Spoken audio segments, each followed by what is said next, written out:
ನಮಸ್ಕಾರ ಸ್ನೇಹಿತರೆ, welcome to ಅಮ್ಮ ಮತ್ತು ನಾನು ಚಾನಲ್ಗೆ. ಸ್ನೇಹಿತರೆ, ಇವತ್ತು ನಾನು ಈ ವಿಡಿಯೋದಲ್ಲಿ ವಟಸಾವಿತ್ರಿ ವ್ರತದ ಮಹತ್ವ ಹಾಗೂ ವಟಸಾವಿತ್ರಿ ವ್ರತದ ಪೌರಾಣಿಕ ಹಿನ್ನೆಲೆ, ಅಂದರೆ ಕತೆ ಏನು, ಯಾಕೆ ವಟಸಾವಿತ್ರಿ ಅಂತ ಆ ವ್ರತಕ್ಕೆ ಹೆಸರು ಬಂತು, ಇದರ ಬಗ್ಗೆ ಹೇಳ್ತಾ ಹೋಗ್ತೇನೆ ಸ್ನೇಹಿತರೆ. ಆದ್ದರಿಂದ ವಿಡಿಯೋನ ಸ್ಕಿಪ್ ಮಾಡದೆ ಕೊನೆ ತನಕ ನೋಡಿ. ಹಾಗೂ ವಿಡಿಯೋ ಇಷ್ಟ ಆದರೆ ಶೇರ್ ಹಾಗೂ ಸಬ್ಸ್ಕ್ರೈಬ್ ಮಾಡೋದನ್ನು ಮರಿಬೇಡಿ ಸ್ನೇಹಿತರೆ. ಹಾಗೂ ಬೆಲ್ ಐಕಾನನ್ನು ಕ್ಲಿಕ್ ಮಾಡಿ, ಸೊ ದ್ಯಾಟ್ ನಿಮಗೆ ನಾನು ಹಾಕುವ ವಿಡಿಯೋದ ನೋಟಿಫಿಕೇಷನ್ ಬರ್ತದೆ ಸ್ನೇಹಿತರೆ. ಹಿಂದೂ ಧರ್ಮದಲ್ಲಿ ಅನೇಕ ಹಬ್ಬ ಹರಿದಿನಗಳನ್ನು ಶ್ರದ್ಧಾಭಕ್ತಿಯಿಂದ ಆಚರಿಸಲಾಗ್ತದೆ ಸ್ನೇಹಿತರೆ. ವ್ರತ ಮತ್ತು ಉಪವಾಸಗಳ ಆಚರಣೆ ಸಹ ಶುಭ ಫಲವನ್ನು ತಂದುಕೊಡುತ್ತದೆ. ಪ್ರತಿ ಹಬ್ಬಗಳು ಮತ್ತು ವ್ರತಗಳಿಗೆ ಅದರದ್ದೇ ಆದ ಮಹತ್ವವಿದೆ. ಹಾಗೆಯೇ ವಟಸಾವಿತ್ರಿ ವ್ರತ ಕೂಡ ಅಂಥದ್ದೇ ಮಹತ್ವವುಳ್ಳದಾಗಿದೆ ಸ್ನೇಹಿತರೆ. ಸೌಭಾಗ್ಯ ಸ್ಥಿರವಾಗಿರಲು ಮಾಡುವ ಪೂಜೆಯೇ ಈ ವಟಸಾವಿತ್ರಿ ವ್ರತವಾಗಿದೆ. ಇದನ್ನು ಜ್ಯೇಷ್ಠ ಮಾಸದ ಪೌರ್ಣಮಿಯೆಂದು ಕರ್ನಾಟಕದಲ್ಲಿ ಆಚರಿಸಲಾಗ್ತದೆ. ಜ್ಯೇಷ್ಠ ಮಾಸದ ಅಮಾವಾಸ್ಯೆಯೆಂದು ಮಹಾರಾಷ್ಟ್ರ, ಉತ್ತರ ಪ್ರದೇಶಗಳಲ್ಲಿ ಆಚರಿಸುತ್ತಾರೆ. ಅಂದರೆ ಇದೇ ತಿಂಗಳು ಜೂನ್ 21ನೇ ತಾರೀಕಿಗೆ ನಮ್ಮ ಕರ್ನಾಟಕದಲ್ಲಿ ವಟಸಾವಿತ್ರಿ ವ್ರತವನ್ನು ಆಚರಿಸ್ತೇವೆ ಸ್ನೇಹಿತರೆ. ನಾವು ಈ ವ್ರತವನ್ನು ವಿವಾಹಿತ ಮಹಿಳೆಯರು ಪತಿಯ ಕ್ಷೇಮ ಮತ್ತು ದೀರ್ಘಾಯುಷ್ಯಕ್ಕಾಗಿ ಕೈಗೊಳ್ಳುತ್ತಾರೆ. ಪತಿವ್ರತಕ್ಕೆ ಹೆಸರಾಗಿರುವ ಸತಿ ಸಾವಿತ್ರಿಯ ಪ್ರತಿವ್ರತ ಧರ್ಮ ಪಾಲನೆ ಮತ್ತು ಪತಿ ಸತ್ಯವಾನನ ಪ್ರಾಣ ರಕ್ಷಣೆ ಮಾಡಿದ ದಿನವಾದ ಜ್ಯೇಷ್ಠ ಮಾಸದ ಅಮಾವಾಸ್ಯೆ ಅಥವಾ ಹುಣ್ಣಿಮೆಯೆಂದು ಈ ವ್ರತವನ್ನು ಆಚರಿಸಲಾಗ್ತದೆ ಸ್ನೇಹಿತರೆ. ಈ ವಟಸಾವಿತ್ರಿ ವ್ರತದ ಪೌರಾಣಿಕ ಹಿನ್ನೆಲೆ ಅಥವಾ ಕಥೆ ಏನು ನೋಡೋಣ ಬನ್ನಿ ಸ್ನೇಹಿತರೆ. ಮದ್ರಾ ದೇಶದ ದೊರೆ ಅಶ್ವಪತಿಗೆ ಹೇರಳವಾದ ಧನಧಾನ್ಯ ಸಂಪತ್ತಿತ್ತಂತೆ ಸ್ನೇಹಿತರೆ. ಸುಭೀಕ್ಷವಾದ ರಾಜ್ಯ, ಸುಖಜೀವಿ ಪ್ರಜಾವರ್ಗ, ಹೀಗೆ ಎಲ್ಲವೂ ಚೆನ್ನಾಗಿಯೇ ಇತ್ತಂತೆ. ಆದರೂ ಅವನನ್ನು ಕಾಡುತ್ತಿದ್ದ ಒಂದೇ ಒಂದು ಮತ್ತು ಬಹುದೊಡ್ಡ ಚಿಂತೆ ಎಂದರೆ ಸಂತಾನಹೀನನಾಗಿದ್ದುದು. ಅದಕ್ಕಾಗಿ ಅವನು 18 ವರ್ಷಗಳ ಕಾಲ ಕಠೋರ ತಪಸ್ಸು ಮಾಡ್ತಾನಂತೆ. ಹಾಗೂ ಸರಸ್ವತಿ ದೇವಿಯ ಅನುಗ್ರಹದಿಂದ ಅವನ ರಾಣಿಯು ಸಾವಿತ್ರಿ ಎಂಬ ಮುದ್ದಾದ ಹೆಣ್ಣುಮಗುವಿಗೆ ಜನ್ಮ ನೀಡ್ತಾಳಂತೆ ಸ್ನೇಹಿತರೆ. ಅರಮನೆಯ ಅಂದ ಆನಂದಗಳನ್ನು 100 ಪಟ್ಟು ಹೆಚ್ಚಿಸಿದ ಈ ಬಾಲಕಿ ಸಾವಿತ್ರಿ ಆಟವಾಡುತ್ತಾ ವಿದ್ಯೆ ಕಲಿಯುತ್ತಾ ನೋಡುತ್ತಿದ್ದಂತೆಯೇ ದೊಡ್ಡವಳಾಗ್ತಾಳಂತೆ ಸ್ನೇಹಿತರೆ. ಅಶ್ವಪತಿಯು ಅವಳ ಸ್ವಯಂವರವನ್ನು ಏರ್ಪಡಿಸ್ತಾನೆ. ಪಕ್ಕದ ರಾಜ್ಯದ ದುಮೇತ್ಸನ ಎಂಬ ಅರಸನ ಮಗನ ಸ್ಫುರದ್ರೂಪಿ ತರುಣ ಸತ್ಯವಾನನ್ನು ವರಿಸ್ತಾಳೆ ಈ ಸಾವಿತ್ರಿ. ವಿವಾಹವಾದ ತಯಾರಿಗಳಲ್ಲಿ ನಡೆದಿರಲು ಅಲ್ಲಿಗೆ ಬಂದ ತ್ರಿಲೋಕ ಸಂಚಾರಿಗಳು ಅಂದರೆ ನಾರದ ಮಹರ್ಷಿಗಳು ಘೋರವಾದ ಮತ್ತು ಆತಂಕಕಾರಿಯಾದ ಸುದ್ದಿಯೊಂದನ್ನು ಸಾವಿತ್ರಿ ಬಳಿ ಹೇಳ್ತಾರೆ ಸ್ನೇಹಿತರೆ. ಅದೇನೆಂದರೆ, ಮದುವೆಯಾಗಿ ಸರಿಯಾಗಿ 1 ವರ್ಷ ಪೂರ್ತಿಯಾಗುವ ದಿನವೇ ಸತ್ಯವಾನ ಅಸುನೀಗಲಿದ್ದಾನೆ ಎಂಬುದಾಗಿ. ಇದನ್ನು ಕೇಳಿದ ಅಶ್ವಪತಿಗೂ ದಿಗ್ಭ್ರಮೆ, ಕಳವಳ. ಸತ್ಯವಾನನ್ನು ಬಿಟ್ಟು ಬೇರೆಯನ್ನಾದರೂ ವರಿಸುವಂತೆ ಸಾವಿತ್ರಿಯಲ್ಲಿ ವಿಧ ಪರಿಯಲ್ಲಿ ಕೇಳ್ಕೊಳ್ತಾರೆ. ಎಷ್ಟೇ ಪ್ರಯತ್ನ ಮಾಡಿದರೂ ಆದರೆ ಸಾವಿತ್ರಿಯದು ಅಚಲ ನಿರ್ಧಾರ. ಏನೇ ಆದರೂ ತಾನು ಸತ್ಯವಾನನ್ನೇ ಮದುವೆ ಆಗ್ತಾಳೆ ಅಂತ ಹೇಳ್ತಾಳೆ ಸ್ನೇಹಿತರೆ. ಕೊನೆಗೂ ಬೇರೆ ಉಪಾಯವಿಲ್ಲದೆ ಮಗಳ ವಿವಾಹ ಸಮಾರಂಭವನ್ನು ನೆರವೇರಿಸಿದ ಅಶ್ವಪತಿ ಗಂಡನ ಮನೆಗೆ ಅವಳನ್ನು ಬೀಳ್ಕೊಡ್ತಾನೆ ಸ್ನೇಹಿತರೆ. ಸಾವಿತ್ರಿಯ ದುರಾದೃಷ್ಟ ಆವಾಗಲೇ ಆರಂಭವಾಯಿತೇನೋ ಅನ್ನಂತೆ ಸತ್ಯವಾನನ ತಂದೆ ದುಮೇತ್ಸನ ರಾಜ್ಯವನ್ನು ಶತ್ರುಗಳು ವಶಪಡಿಸಿಕೊಳ್ತಾರೆ. ಮೊದಲೆಲ್ಲ ಅಶ್ವಪತಿಯಷ್ಟೇ ಬಲಶಾಲಿ ಹಾಗೂ ಪರಾಕ್ರಮಿಯಾಗಿದ್ದರೂ ಕೂಡ ಇದೀಗ ಅವನಿಗೆ ಪ್ರಾಯ ಸಂದಿತ್ತು. ಮಾತ್ರವಲ್ಲದೆ ಅಂಧತ್ವವೂ ಇತ್ತು.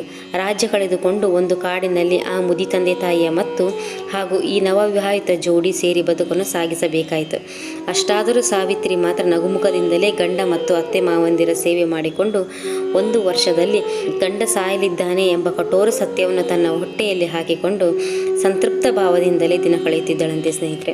ದುಗುಡ ಪಶ್ಚಾತ್ತಾಪಗಳನ್ನೆಂದು ಅವಳು ಯಾರೆಂದಿಗೂ ತೋರಿಕೊಳ್ಳುತ್ತಿರಲಿಲ್ಲ. ದಿನಗಳು ಉರುಳಿ ತಿಂಗಳುಗಳು ಕಳೆದು ಇನ್ನೇನು ನಾರದರು ಹೇಳಿದ್ದ ಗಡುವಿಗೆ 3 ದಿನ ಬಾಕಿ ಉಳಿದಿದ್ದವು. ಆಗಲೂ ಧೃತಿಗೆಡದೆ ಸಾವಿತ್ರಿ 3 ದಿನವೂ ಅನ್ನ ಆಹಾರ ನಿದ್ರೆ ಇಲ್ಲದೆ ಕಟ್ಟೆಚ್ಚರದಿಂದ ಸತ್ಯವಾನನ ಜೊತೆಯಲ್ಲೇ ಇರುತ್ತೇನೆಂದು ಪಣ ತೊಟ್ಟಳು. ದೇವರ ಮೇಲೆ ಭಾರ ಹಾಕಿ ಪ್ರಾರ್ಥನೆ ಸಲ್ಲಿಸಿದಳು. ಕೊನೆಗೆ ಬಂದೇ ಬಿಟ್ಟಿತು ಆ ದಿನ ಸ್ನೇಹಿತರೆ. ಸತ್ಯವಾನ ಎಂದಿನಂತೆ ಅವತ್ತು ಕಟ್ಟಿಗೆ ತರಲು ಕೊಡಲಿಯನ್ನು ಹಿಡಿದು ಹೊರಟು ಹೋಗ್ತಾನೆ. ಅವನ ಜೊತೆಯಲ್ಲಿ ಬರುವನೆಂದು ಅವಳು ಕೂಡ ಹಿಂಬಾಲಿಸ್ತಾಳೆ. ಯಾರು? ಸಾವಿತ್ರಿ. ಒಂದಿಷ್ಟು ಕಟ್ಟಿಗೆ ಒಟ್ಟು ಮಾಡಿ ಆಗಿತ್ತಷ್ಟೇ. ಆಗಲೇ ಸತ್ಯವಾನ ತನಗೇಕೋ ಸಂಕಟವಾಗುತ್ತಿದೆ, ಸ್ವಲ್ಪ ವಿಶ್ರಾಂತಿ ತೆಗೆದುಕೊಂಡು ಆಮೇಲೆ ಕೆಲಸ ಮುಂದುವರಿಸ್ತೇನೆ ಅಂತ ಹೇಳ್ತಾನೆ ಸ್ನೇಹಿತರೆ.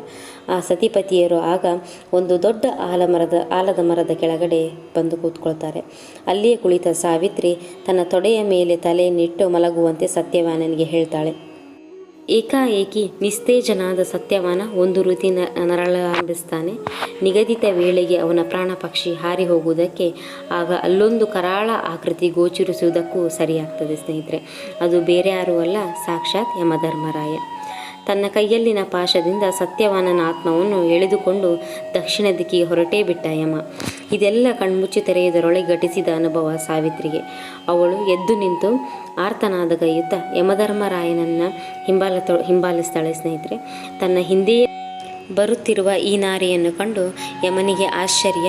ನೀನು ಬರುವಂತಿಲ್ಲ, ನಿನ್ನ ಪತಿಯ ಪ್ರಾಣವನ್ನಷ್ಟೇ ತೆಗೆದುಕೊಂಡು ಹೋಗಲು ನಾನು ಬಂದವನು, ನೀನು ಹಿಂದಿರುಗಿ ಹೋಗು ಎಂದು ಅವನು ಸಾವಿತ್ರಿಯನ್ನು ಎಚ್ಚರಿಸ್ತಾನೆ. ಆಕೆ ಅದ್ಯಾವುದಕ್ಕೂ ಕಿವಿಗಳಿಗೆ ಹಾಕಿಕೊಳ್ಳದೆ ಯಮನಿಗೆ ಸವಾಲಿಸಿದಳೆ ಸ್ನೇಹಿತರೆ. ಒಂದೋ ತನ್ನ ಪತಿಯ ಪ್ರಾಣವನ್ನು ಹಿಂದಿರುಗಿಸು, ಇಲ್ಲ ಪತಿಯೊಟ್ಟಿಗೆ ತನ್ನನ್ನು ಕರೆದುಕೊಂಡು ಒಯ್ಯಿ ಅಂತ ಹೇಳ್ತಾಳೆ. ಅವಳನ್ನು ಅದೆಷ್ಟು ಸಮಾಧಾನಿಸಿದರೂ ಗದರಿಸಿದರೂ ಉಪಯೋಗವಾಗಲಿಲ್ಲ.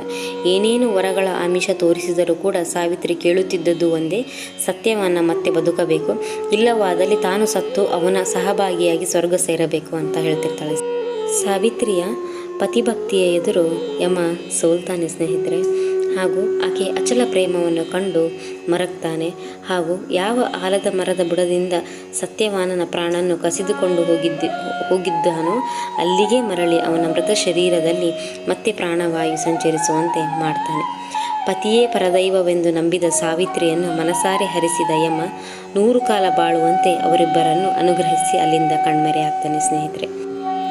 ಇತ್ತ ನಿದ್ದೆಯಿಂದ ಎಚ್ಚರಗೊಂಡವನಂತೆ ಎದ್ದು ಕುಳಿತ ಸತ್ಯವಾನ ಇದೆಲ್ಲ ತನ್ನ ಕನಸಿನಲ್ಲಿ ನಡೆಯಿತೋ ಎಂದು ಸಾವಿತ್ರಿಯನ್ನು ಕೇಳ್ತಾನೆ. ಮುಸ್ಸಂಜೆ ಕಳೆದ ಹುಣ್ಣಿಮೆಯ ಚಂದ್ರನ ಪೂರ್ವದಿಂಚಿನಲ್ಲಿ ಇಣುಕಿ ಈ ಅಪೂರ್ವ ಚಮತ್ಕಾರಕ್ಕೆ ಮಂಗಳ ಹಾಡಲು ಬಂದಿದ್ದ.